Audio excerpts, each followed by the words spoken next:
Ruben Van Voort, merde. Est-ce qu'on pourrait pas essayer de se parler gentiment juste une fois? Refais l'accent belge. Et je t'explose ta gueule, t'as compris? J'ai pas fait l'accent belge. Alors? Mais une fois. Je te jure que je faisais pas l'accent belge. Là, je fais l'accent belge une fois. Oui, ça, je sais, frère. Mais avant, je ne faisais pas l'accent belge nord d'une frette.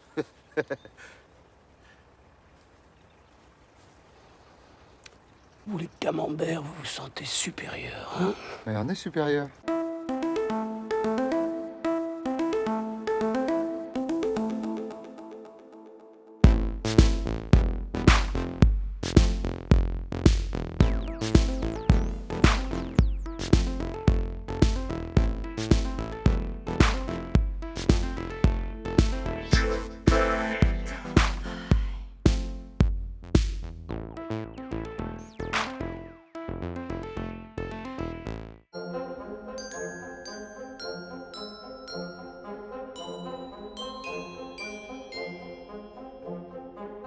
Sur les plateaux télé, dans les défilés de mode, dans les festivals de cinéma, sur scène, à la radio ou dans les salles de concert, en France, les Belges sont en haut de l'affiche.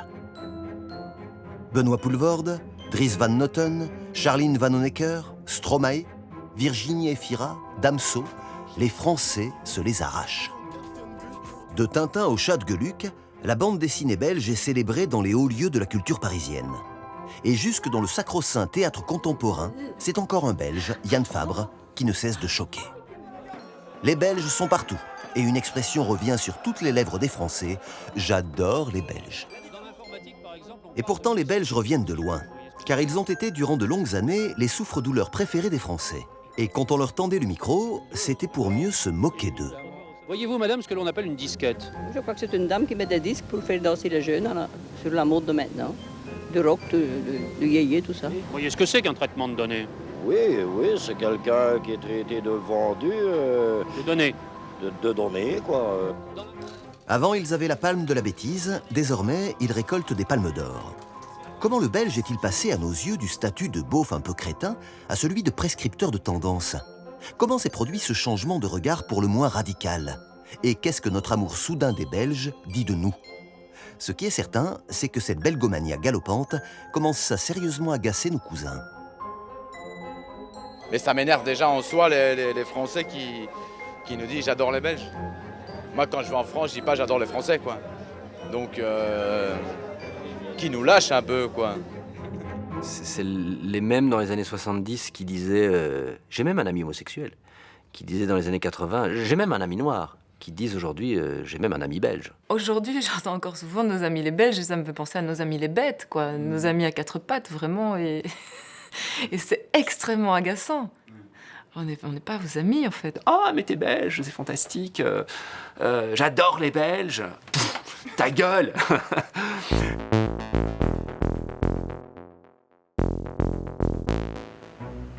Les Français adorent les Belges, mais les Belges, eux, se méfient. Ils s'interrogent sur ce soudain débordement d'affection de leurs voisins. Car un Français sympathique reste un Français. Et les Belges entretiennent avec notre pays de coqs arrogants une drôle de relation.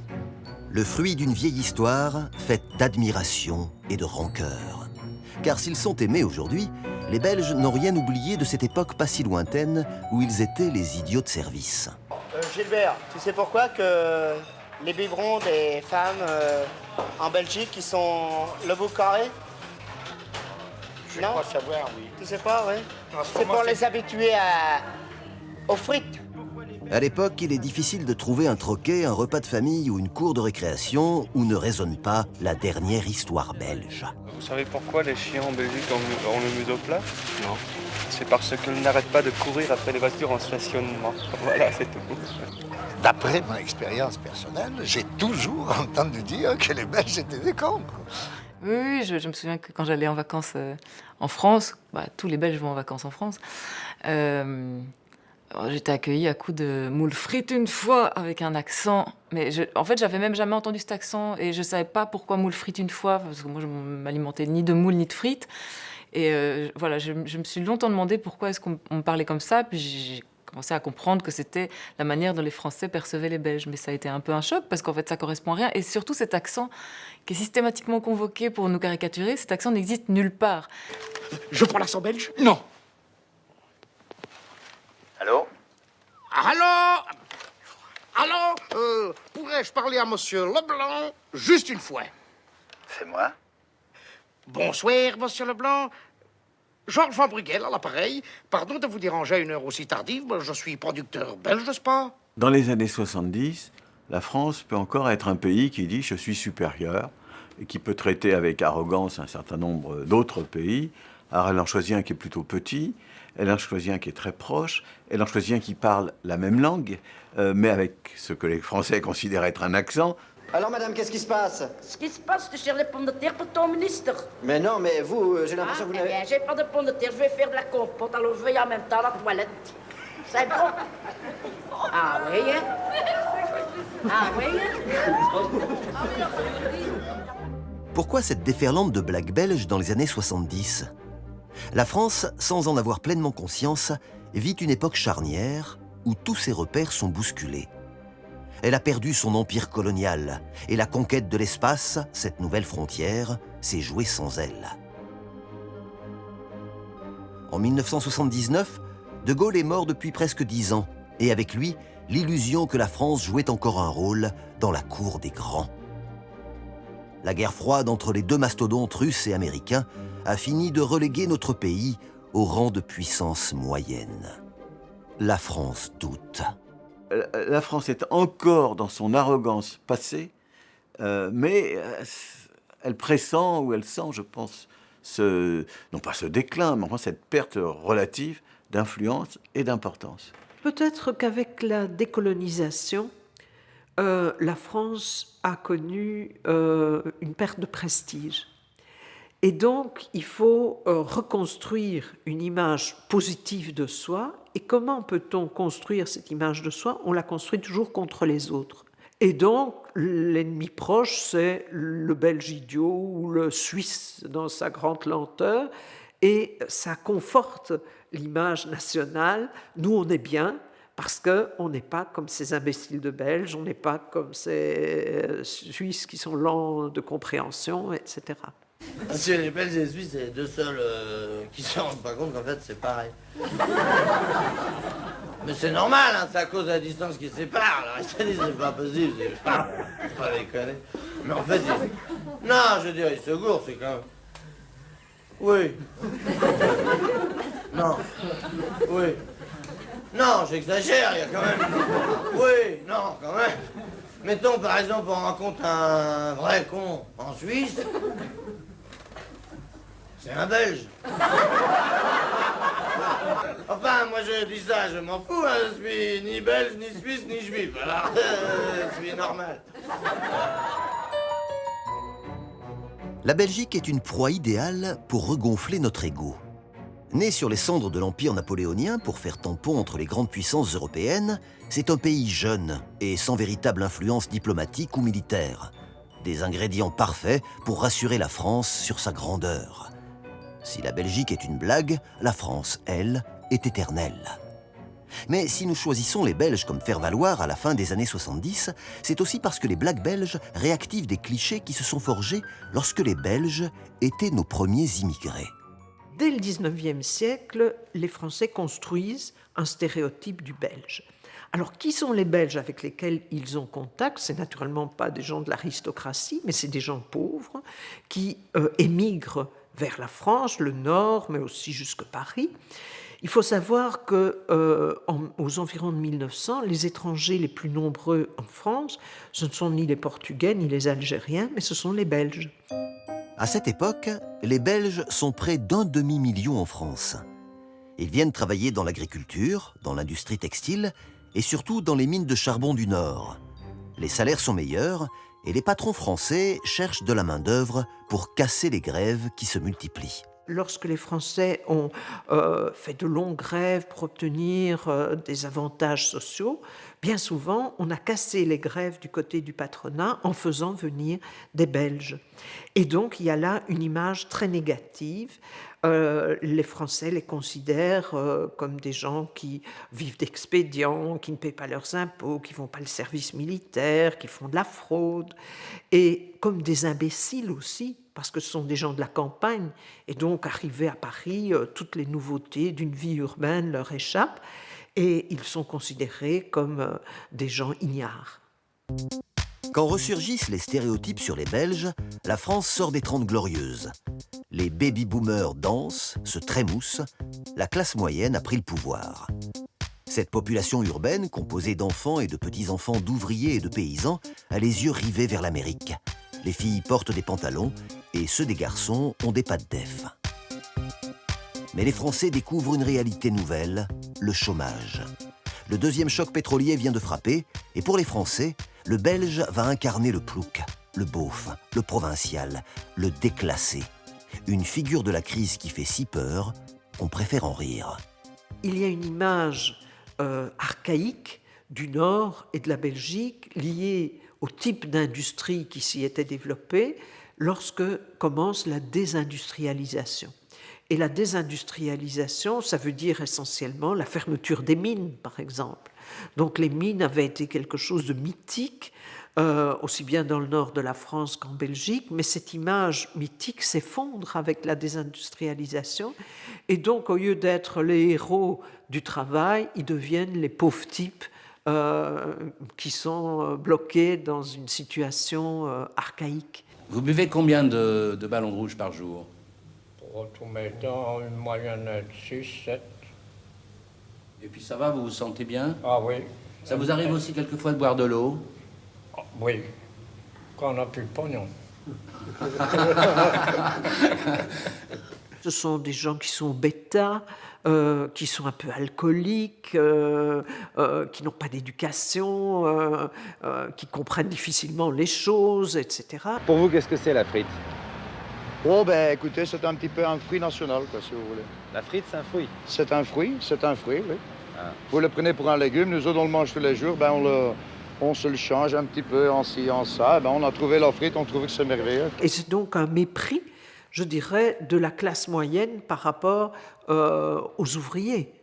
Et ce mépris de classe, il se manifeste vis-à-vis des gens du Nord et des Belges. Alors que la France s'apprête à fêter le bicentenaire de sa glorieuse révolution, la mode des blacks belges va passer et céder la place à de nouvelles cibles plus exotiques. Les immigrés, jusqu'alors invisibles et qui forment une part croissante du monde ouvrier, deviennent les nouveaux idiots des Français. Et là encore, la moquerie va passer par l'accent. L'autre jour, je me promenais dans la rue avec mon père. Lorsque soudain, sous nos yeux exorbités et écarquillés, apparut une blonde pulpeuse là, dis donc. Je dis à mon père, alors, on la bouffe tout de suite? Il me dit, non, imbécile, on la ramène à la maison et on bouffe ta mère. Dans les années 70, le monde de l'immigration n'est pas du tout ce que la France connaîtra ensuite. Un immigré, c'est quoi? C'est un homme célibataire qui vit dans un foyer ou qui dort chez un marchand de sommeil, qui travaille, et c'est tout. Donc il est même pas inférieur, il est en dehors de la société, aux yeux des Français. Et puis arrivent les années 80, et l'immigration, les Français prennent conscience qu'elle se transforme. Comment est-ce qu'elle se transforme? Eh bien, les immigrés pris par le choc du chômage, de la désindustrialisation, ces immigrés restent là. Ils deviennent ce qu'on a appelé une immigration de peuplement. Et à partir de là, ils deviennent comme la cible d'un certain nombre de discours qui disent « c'est eux le problème ». Une famille avec un père de famille, 3 ou 4 épouses et une vingtaine de gosses, et qui gagne 50 000 francs de prestations sociales sans naturellement travailler.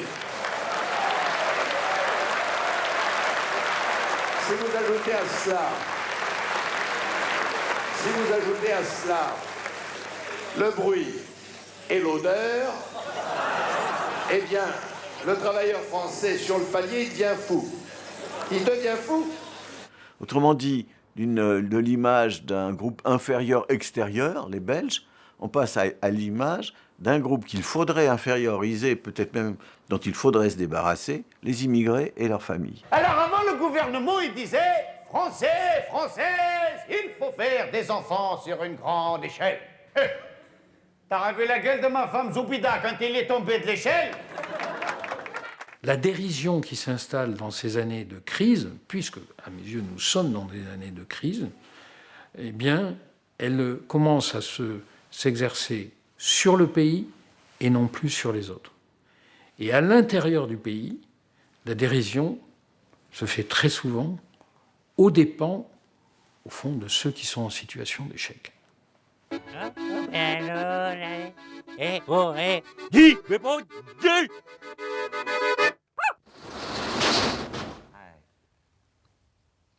Hein? Hein? Il faudrait voir à pas nous prendre pour des cons, hein? D'accord? J'aurais pu aller ça, hein? Je veux bien être gentil, mais pas con. L'échec, la misère, la loose ne touchent pas seulement les immigrés. Avec Les Deschiens, c'est tout le nord de la France en crise qui se voit tendrement caricaturé. Et la Belgique reprend sa place dans l'imaginaire français avec le personnage de Yolande Moreau. Alors? Ouais. Oh, parce qu'on est gentil. Non, On est gentil, d'accord. on est gentil. En tarton, les pompeux, cornichons. Longtemps cantonnés au rôle de loser, les Belges vont en devenir les porte-voix. Eux qui furent les cibles de toutes les moqueries, ils font de l'autodérision leur spécialité. Ils deviennent l'antithèse d'un Français encore gonflé d'orgueil qu'ils vont aider à faire redescendre de son piédestal. Lève-toi. Lève-toi, mon bonhomme. Lève-toi vite. Lève-toi vite ou je t'écrase avec le talon. Tu te lèves maintenant. Chez le Belge, il n'y a aucune difficulté à l'autodérision, la vraie autodérision. C'est comme si on se disait, le monde est absurde, l'existence n'a toujours pas, on n'a pas de réponse et d'explication à cette existence bizarre sur cette planète, on va tous crever, donc autant ne pas se donner de l'importance. Il y a un terme bruxellois qui exprime ça très bien, qui est la zwanze. Zwanzer, c'est un petit peu parler pour ne rien dire, mais c'est en tout cas ne pas avoir peur de dire n'importe quoi. Et cette chose-là nous vient peut-être aussi de la taille du pays, c'est-à-dire que parce que finalement on a un peu l'impression que personne ne nous écoute, on peut tout dire. Une émission de télévision belge diffusée en France va devenir l'emblème de cet esprit belge. Striptease porte à l'écran avec ironie les gens tels qu'ils sont, sans phare ni artifice.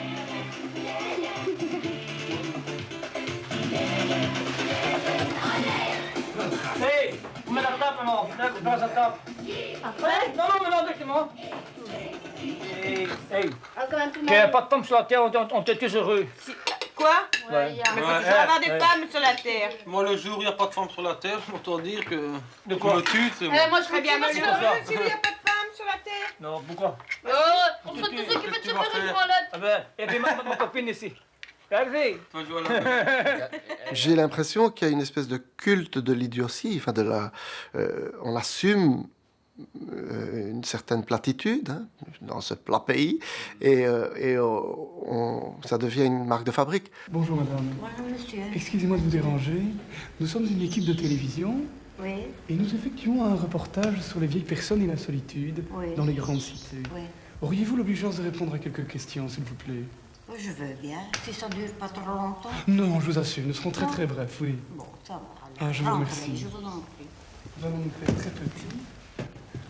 En 1992, poussant la logique de striptease jusqu'à l'absurde, le film « C'est arrivé près de chez vous » provoque un électrochoc. Le public français explose d'un rire jaune et succombe au réalisme cradingue et rigolard proposé par les Belges. Avez-vous quelqu'un qui vous rend souvent visite ou quelque chose comme ça? Oh, ben j'ai des connaissances et je suis bien surtout avec tout le monde et on m'appelle mamie et... Et mamie Tromblon, elle s'est déjà fait tromper, mamie Tromblon, hein?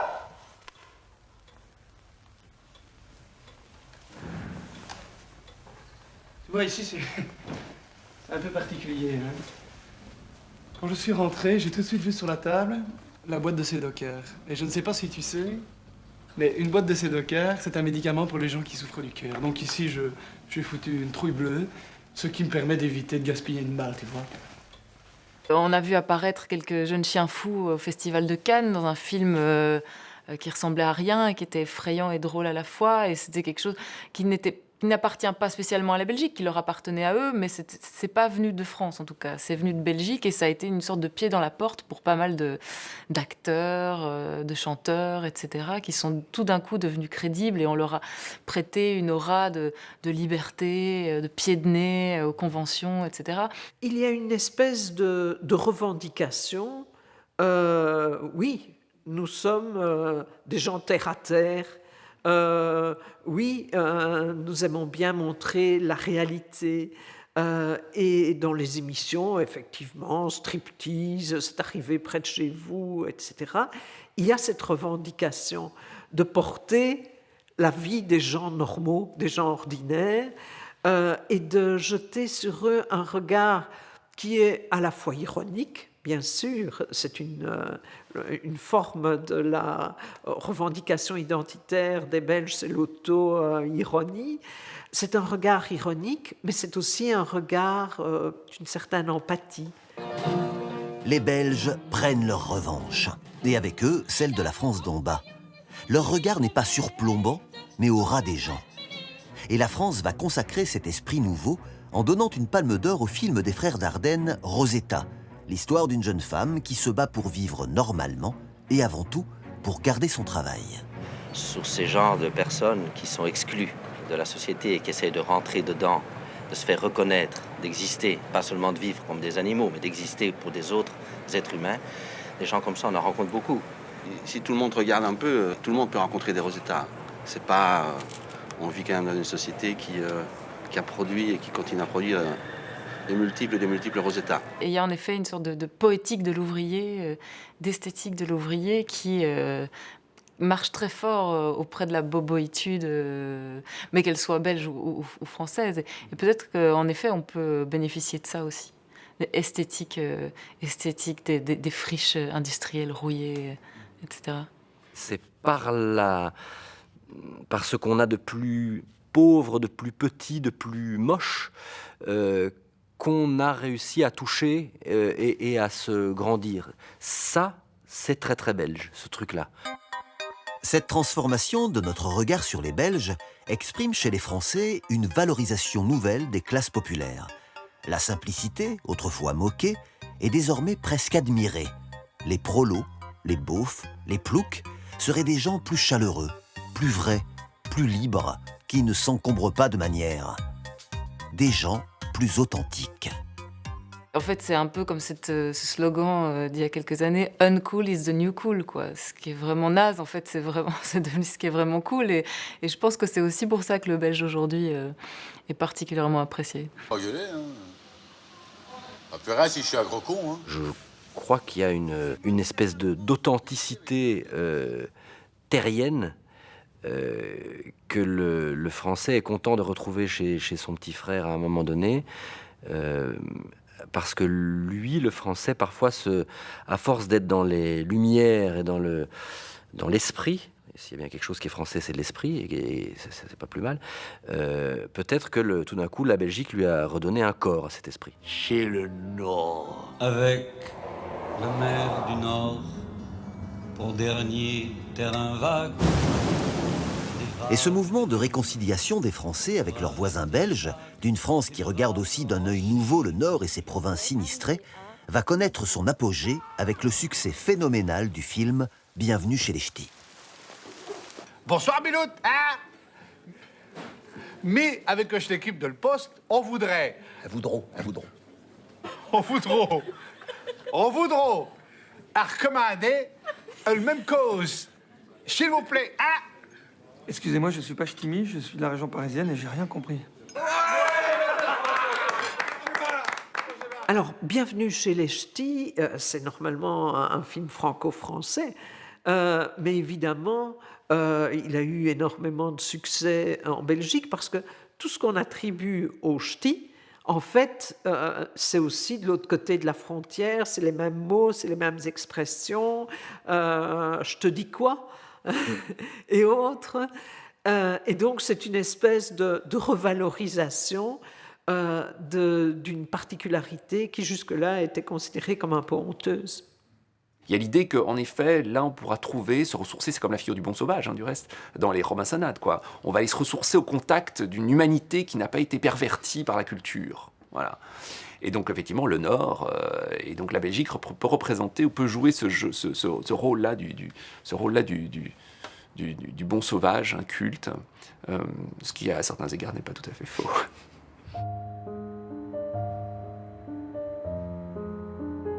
Cet attrait pour les friches industrielles et leur faune typique, les Belges en jouent pour mieux retourner les clichés. Charleroi a été élue la ville la plus laide du monde par un quotidien néerlandais.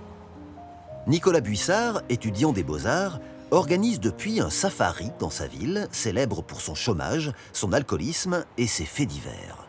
Il y aura 3 parties, ce que j'appelle la civilisation, c'est-à-dire le centre-ville, ce que les officiels considèrent comme beau. Normalement, ensuite, on va vers la jungle. Bon, je ne sais pas qu'est-ce que je peux vous expliquer par rapport à ça. Et puis après, paf, on va vers l'industrie. Il emmène les curieux, venus de France et même de Belgique, pour une balade glauque et ironique dans la ville de Marc-Dutroux et des usines désaffectées. À défaut de faire croire que tout va bien et que tout est sympa, ben, quand on part dans l'autre sens, ben, voilà, c'est une façon d'attraper les gens et peut-être après donner une autre vision, quoi. Le Belge se contente de peu et le vit très bien. Et cette simplicité sans prétention nous attire, lassés que nous sommes de devoir tenir un rang. La France, qui souffre de ne plus être à la hauteur de son histoire, a la tentation de la Belgique.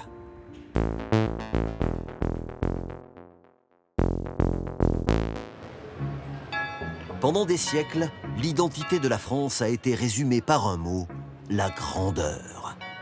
Mais la France a cessé d'être un flambeau pour le monde. Alors comment réconcilier une histoire immense, gravée dans la pierre, avec la réalité d'aujourd'hui? La France est devenue une puissance provinciale, et Paris, la capitale des vestiges de sa grandeur passée.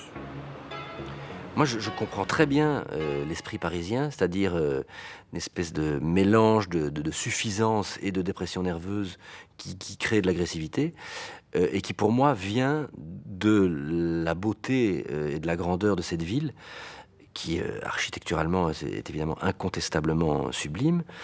Mais du coup, je crois qu'à l'intérieur de son petit lui-même, le Parisien n'est jamais à la hauteur de la grandeur qu'il vit autour de lui en permanence. Donc il est complètement frustré, parce que tout le monde ne peut pas être Napoléon ou Alain Delon, mais pourtant, il faut quand même un petit peu faire semblant qu'on en est les descendants. Et c'est fatigant, et c'est impossible. Il faut que la France soit un grand pays. S'il ne l'était pas, que feraient les Français, sinon de se battre les uns contre les autres? Il est possible qu'il y ait une espèce de prétention à l'excellence chez le Français qui est une corvée permanente. Et finalement, de savoir d'avance que tu seras pris par un con par tout le monde, bah, tu vas pas... ou bien tu vas mettre toute la gomme pour essayer de monter au-dessus, ou alors tant pis, ce sera comme ça. On se regarde pas trop faire, je crois, contrairement aux Français qui se regardent, à mon avis, un peu plus faire et qui ont des caméras d'autosurveillance qui peuvent être assez paralysantes. Ici, comme on s'en fout de prendre des bides, parce que rien n'est important, on s'en fout d'être ridicule. Alors peut-être que ouais, on est un peu plus libre à ce niveau-là. C'est peut-être soulageant pour les Français de voir qu'il y a moyen de survivre en n'ayant pas cette chape sur les épaules.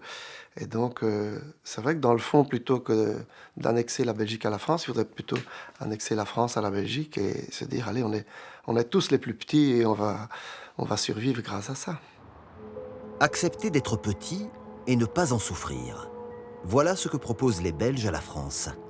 Accepter aussi un monde où la nation n'est plus une évidence, mais peut rester unie.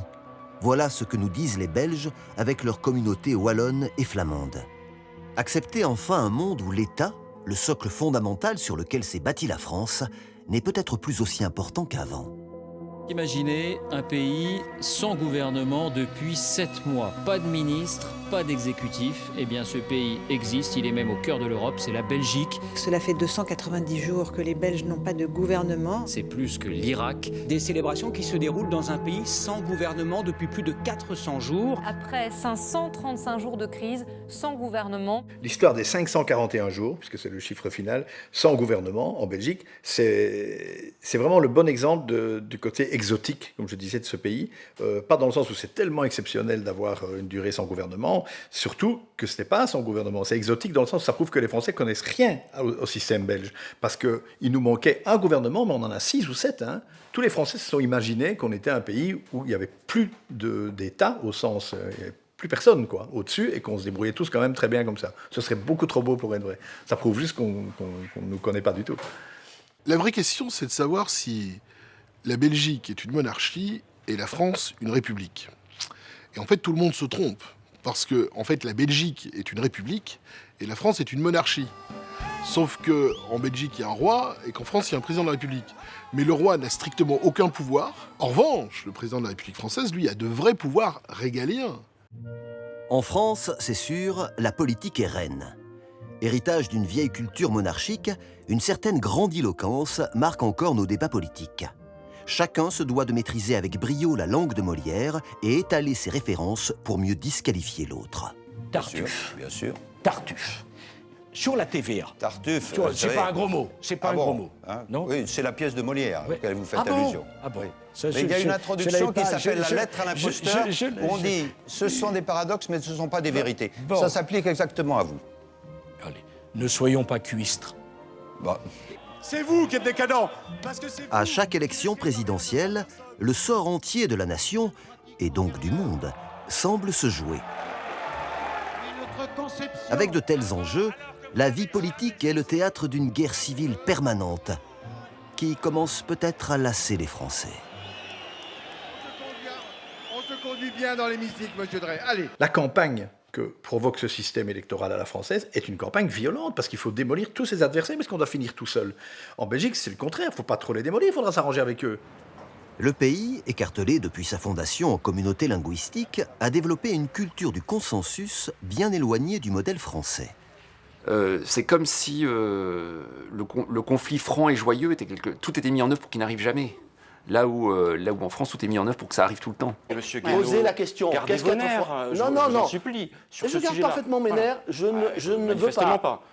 Mais si je vous traite de sale con, ça va vous plaire ? J'ai l'impression qu'on monte plus des plateaux pour être dans la polémique. Je sais pas, on va mettre Tariq Ramadan en face de Valls, quoi. Enfin voilà. Donc on sait que forcément, on va pas se quitter en bons termes. On va pas se quitter sur une solution de compromis, quoi. Pour pouvoir m'exprimer. Finir ma phrase. Non, mais pas quand vous me dites que je n'ai aucun titre. Vous m'avez voyez, moi je me laisse pas piétiner. C'est insupportable à la fin. Mais je peux parler, oui. Le problème, s'il y a un problème en France, c'est celui du rôle que jouent les principes et que joue le débat dans la vie publique. Là où, en Belgique, les principes, ça fait très longtemps qu'on s'est assis dessus. Et la culture du débat est une culture qui n'existe pas. C'est plutôt une culture un peu mafieuse, comme ça, du silence. Si jamais ce que vous dites, ça plaît pas beaucoup, on préfère le « ouais, cause toujours, tu sais ». Que politique, c'est très souvent un métier de fonctionnaire. En France, c'est un métier de passionné, de conquérant. Les mecs, ils naissent avec l'envie d'être président de la République. Je pense en Belgique, il n'y a personne qui naît avec l'envie d'être président de la région Wallonie-Bruxelles. Pour trouver le bonheur en politique, ce n'est pas difficile. Il faut se dire que ce que l'on est, il n'y a qu'une chose qui peut arriver, c'est de ne plus l'être un jour. Le bourgmestre, bien sûr, quand il était échevin, il aspirait à être bourgmestre, mais il devient bourgmestre, qu'est-ce qu'il se dit ? C'est qu'un jour reviendra où il ne le sera plus. Voilà. Mon Dieu, les alcooliques anonymes, c'est pas pour nous, ça. Les alcooliques anonymes, on est invités. Il n'y a pas d'ENA en Belgique. Il n'y a pas d'ENA. Et en plus, la carrière politique n'est pas considérée comme le top du cursus honorum. Quelqu'un qui est très brillant en Belgique, il ne va pas faire politique. Il va être un grand avocat, un grand scientifique, un grand écrivain. Il va s'installer à New York, à Londres, à Paris. Mais son ambition n'est pas d'être Premier ministre en Belgique. Il faut garder la ligne. Le type qui travaille bien à l'école, il ne fait pas Premier ministre en Belgique. Hein. Il fait un truc beaucoup plus intéressant que ça. Après une hyper-présidence, hyper régalienne et hyper clivante, les Français vont avoir la tentation pour un temps de redevenir normaux, consensuels, apaisés, de devenir en fait un peu plus belges, en élisant à la présidence de la République François Hollande. C'est vrai qu'il était extrêmement belge, dans l'attitude, dans ce côté, ouais. Pas trop arrogant, pas trop fastueux, pas très beau. Ouais, c'est vrai que François Hollande, il pourrait être citoyen d'honneur du pays. Au-delà de son président normal, la France et sa capitale vont être submergées d'un esprit belge. Il n'est pas un domaine où les Belges ne cartonnent. De la bonne humeur des supporters des Diables Rouges à la décontraction d'un Stromae, ils déritent une France qui semble enfin s'accepter telle qu'elle est, un pays comme un autre. On célèbre leur esprit décalé jusque dans la sacro-sainte pyramide du Louvre où l'artiste Wim Delvoye est venu apporter la touche belge. Maintenant, j'avais la pièce déjà et je doutais entre deux titres, Doner Kebab et Suppositoire. La Maison de la Radio est le dernier bastion dont vont s'emparer les Belges pour décoincer ces Français qui se prennent un peu trop au sérieux. Une nuée de chroniqueurs et d'humoristes belges apparaissent alors sur les ondes pour insuffler dans l'Hexagone un peu d'autodérision. Je sais bien que la locution intellectuelle belge sonne déjà un peu comme un oxymore, mais c'est vrai, il n'y a pas chez nous de gens qui ont pour activité centrale de penser comme ça sur la place publique. Et puis en plus, les Français sont très intéressés par le résultat de vos réflexions. Il n'y a pas chez nous de Bernard-Henri Lévy, pas de Pascal Bruckner, pas de Michel Onfray, pas d'Alain Minc, pas d'Elisabeth Badinter, pas de Raphaël Enthoven. Et le plus surprenant, c'est qu'on arrive à vivre sans. Il y a eu la phase du Belge cool, que je compare un petit peu à la vague d'attaquants brésiliens dans le championnat italien de foot. C'est-à-dire qu'à un moment, toutes les équipes, il fallait avoir devant un Brésilien qui marque des buts, parce qu'ils avaient dû voir ça dans un mondial. Et donc, tous les recruteurs de clubs de foot italiens allaient passer l'été au Brésil, voir des gamins jouer en se disant « Putain, c'est le prochain ». Et ben, il y a eu ça avec nous. C'est-à-dire qu'ils ont eu, putain, il y en a 2-3 Belges qui sont marrants, putain, il faut qu'on ait notre Belge chroniqueur. Ce qui est intéressant, c'est d'avoir une Belge chez nous qui se moque des... Moi, j'aime beaucoup les Belges. Je suis comme vous, hein, chaque fois qu'on va en Belgique, je trouve qu'on est accueillis d'une manière formidable. J'aime beaucoup votre esprit décalé, ironique, drôle sur vous-même et sur les autres, etc. Moi, par exemple, naturellement, je ne suis pas quelqu'un d'extrêmement agréable ou d'extrêmement sympathique. Mais j'étais perçue comme telle uniquement parce que j'étais belge. Donc on joue un peu sur cette confusion, ce malentendu autour de notre prétendue sympathie. On en profite et on en fait même des carrières, ouais.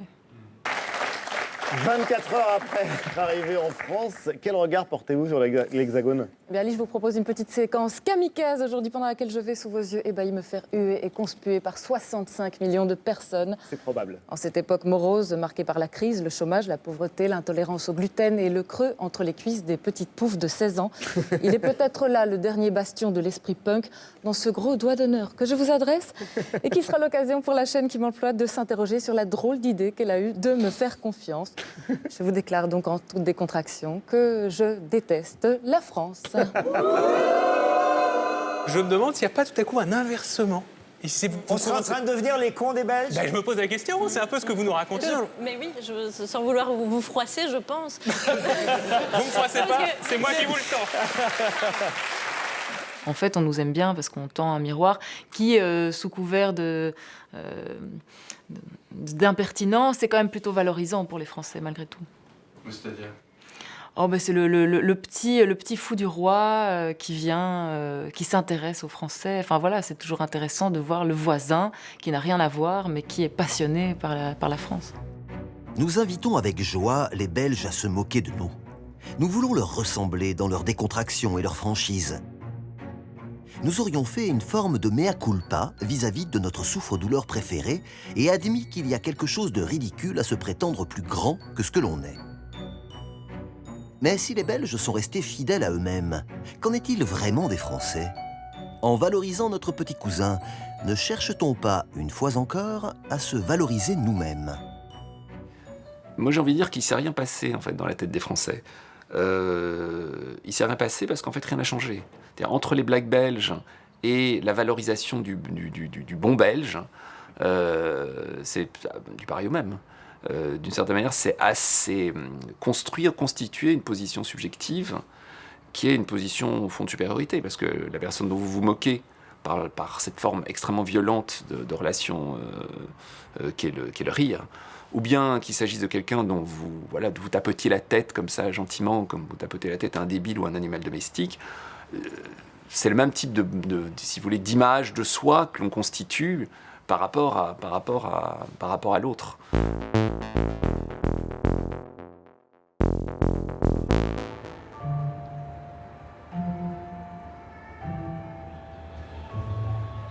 Les attentats de Paris et ceux de Bruxelles vont faire se craqueler dans la douleur la belgomania. Le passage des terroristes par la capitale belge fait ressurgir les vieux clichés d'antan, tapis depuis quelques années sous les louanges. La France, touchée dans son cœur, ne va pas refouler longtemps son immense complexe de supériorité et la tentation facile d'écraser une nouvelle fois son voisin. Des petites maisons de briques, des ruelles pavées et une réputation tenace, deux plaques tournantes du terrorisme. Molenbeek est l'une des communes les plus pauvres de Bruxelles. Et c'est par ici qu'ont transité certains des islamistes radicaux les plus dangereux de ces dernières années. Et nos amis belges, quand même, ont vu se développer ce véritable nœud de vipère terroriste dont ils connaissaient la dangerosité. Il faut savoir que les 130 morts que nous avons eus à Paris, nous les devons aux Belges, nous les devons à l'équipe de Molenbeek et à l'incapacité ou à la naïveté des Belges de ne pas avoir réglé ce problème. Au lieu de bombarder Raqqa, la France devrait bombarder Molenbeek. Raqqa en Syrie, Molenbeek en Belgique, d'où sont venus les commandos du vendredi 13. Le cas de Molenbeek, ça a beaucoup agacé les Belges, la manière dont c'était traité en France, parce qu'on aurait dit que tous les terroristes du monde entier s'étaient réunis ici dans ce quartier de Bruxelles et que nous, on n'avait rien compris, on n'avait rien vu, tandis que, bien sûr, en France, on aurait immédiatement trouvé des solutions. Madame le maire, bonjour. Nous sommes journalistes français. Oui. Mais après l'émotion viendront inévitablement les explications. C'est un réseau qui a prospéré au cours de ces derniers mois, depuis les incidents en Syrie. Qu'on a laissé prospérer aussi. Ce sont des voyous qui étaient délinquants, qui se sont radicalisés. Qu'on a laissé prospérer aussi. On ne les a pas laissés prospérer, évidemment, madame. Le boomerang n'est jamais loin, ça c'est évident. À force de se moquer de nous-mêmes et puis des autres, à force de donner quasiment des leçons de second degré, des leçons de modestie et des leçons de surréalisme, les Français nous disent oui, pas mal, les mecs, bien, là, vous nous impressionnez. Mais dès que ça devient grave, et on l'a vu avec les dernières affaires de terrorisme, là, on se le reprend. Les Français aiment les Belges tant qu'ils correspondent à l'image qu'ils se font d'eux. Mais avec l'affaire de Molenbeek, ils sont apparus non plus comme ces sympathiques buveurs de bière sans prétention, mais comme des gens qui, à force de légèreté, à force de je m'en foutisme politique, auraient laissé prospérer chez eux une conception de l'identité radicalement différente et dangereuse. Molenbeek a été un magnifique alibi, un magnifique moyen aux possibilités de voies de sortie et de se dédouaner. Disant ah mais les gars, c'est pas nous, hein, c'est pas notre faute, vous voyez bien, c'est Molenbeek, c'est le bordel chez eux, hein, c'est leur gestion communautariste. Hein. Et justement avec un prisme sur le communautarisme, qui est un mot qui fait très très peur aux Français. Chez nous, le communautarisme, c'est pas un vilain mot. Enfin, c'est surtout un vilain mot quand il concerne les populations d'origine immigrée, ça c'est sûr. Mais on oublie que la Belgique est organisée sur base de communautés culturelles et linguistiques. Chez nous, l'intégration, elle est déjà plus compliquée parce que c'est même pas clair pour nous. Est-ce que tous les francophones parlent flamand ? Est-ce que n'importe quel Belge est bien intégré dans son pays ? Si tu mets un Liégeois à Courtrai, il va peut-être pas se sentir extrêmement intégré. Donc, personne s'y sent vraiment intégré. En même temps, tout le monde fait des efforts. Donc, peut-être que venant des populations extérieures à la Belgique, il y a eu une évidence plus grande. En France, oui, ils estiment toujours que la République, c'est une et indivisible et inadaptable. Au moment où je suis français, j'aime la France, j'apprends l'histoire de France, je parle le français et mes ancêtres sont les ancêtres de la France. C'est ça l'assimilation. Nous adorons les Belges pour leur exotisme, leurs différences, sans les prendre trop au sérieux. Nous nous amusons de cet État sans nation, de ce pays aux identités multiples. Mais avec la question du terrorisme, ils nous tendent un miroir dans lequel nous refusons de nous voir. Nous continuons de nous raccrocher à l'image mythique d'une France dont l'identité serait éternelle et sa mission universelle. En fait, je pense qu'on a le droit de critiquer la politique française, les médias français, l'actualité française, mais on ne peut pas critiquer l'âme française.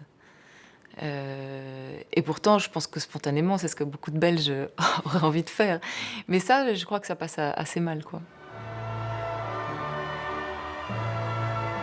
La France pose des limites à l'autodérision. Elle ne peut se voir simplement normale, une petite province parmi les autres. Ébranlés dans nos bases, nous revenons à nos fondamentaux, la grandeur, le mythe, à grand renfort de mise en scène, pour raviver la flamme du vieux coq. Alors que le bon sens aurait voulu qu'on aille vers une présidence plus simple, plus proche des gens, plus normale, comme disait François Hollande, en fait, les Français n'ont pas aimé. Parce qu'ils sont paradoxaux. D'un côté, ils disent « Ah oui, mais c'en est fini des privilèges, c'en est fini de la monarchie républicaine, etc. » Mais quand le président veut apparaître comme un Français moyen, on dit « Ah oui, mais il n'incarne pas la fonction, quand même. » Voilà. Et donc, je pense qu'effectivement, il y a un mélange des deux. C'est une relation dialectique où on dit « On est plus ce qu'on était, mais quand même. » Voilà. Oui, c'est tellement pas français de vouloir un président normal que ça a juste pas marché, que c'est un storytelling qui a fini par plus séduire personne, quoi. Et ça vend pas de mythes, ça vend pas de rêves.